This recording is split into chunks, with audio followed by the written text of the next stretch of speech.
就係長東村嘅320尺單位，睇翻你現場環境先。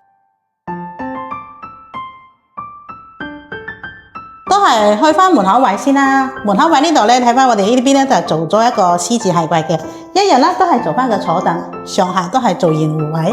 咁呢個位置咧，我哋會用個架山條去點綴翻嘅。好，中間位置可以擺嘢，呢邊有個路軌插，咁呢邊就擺鞋啦，上邊都係做翻個玻璃飾櫃。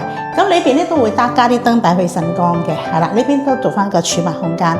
好，去到呢度係個電視機位啦，大家最熟悉噶啦。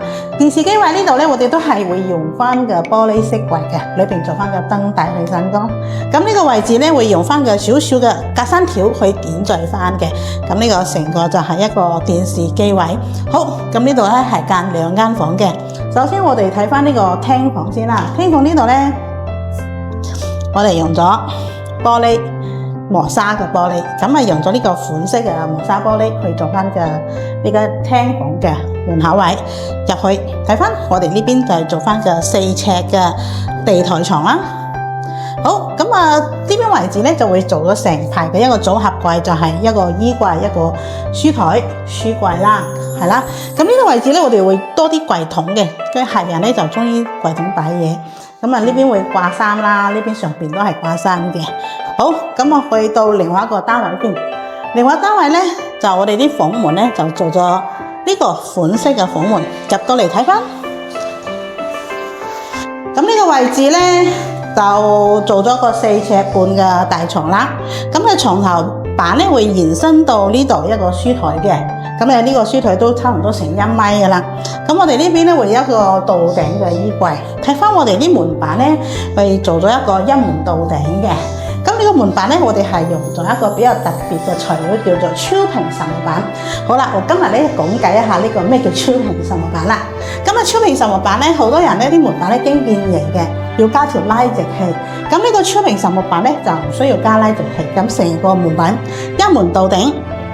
咁呢邊咧又可以掛衫、擺衫，係咪咯？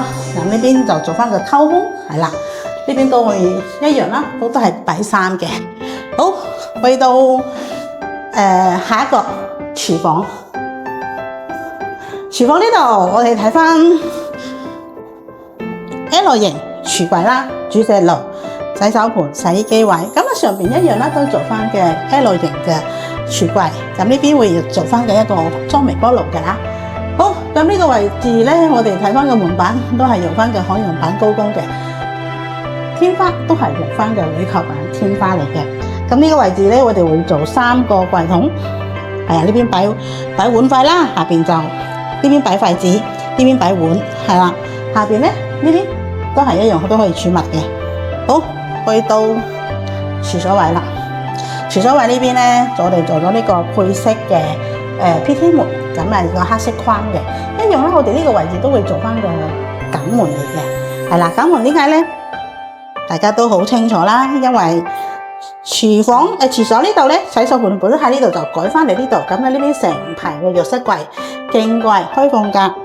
好，咁呢邊咧就做翻個乾濕分離，咁我哋就用翻嘅呢個圓弧嘅玉屏啦，去做翻個乾濕分離。天花一樣都係做翻個鋁扣板天花嚟嘅。好啦，咁我去到呢度廚房門口位咧，我哋都係一樣啦，做翻個儲物空間嚟嘅。咁呢邊就會雪櫃位。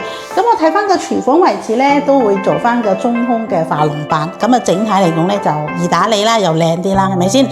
睇翻地板先，地板呢邊咧，我哋係用翻個木紋磚嘅，200×1米。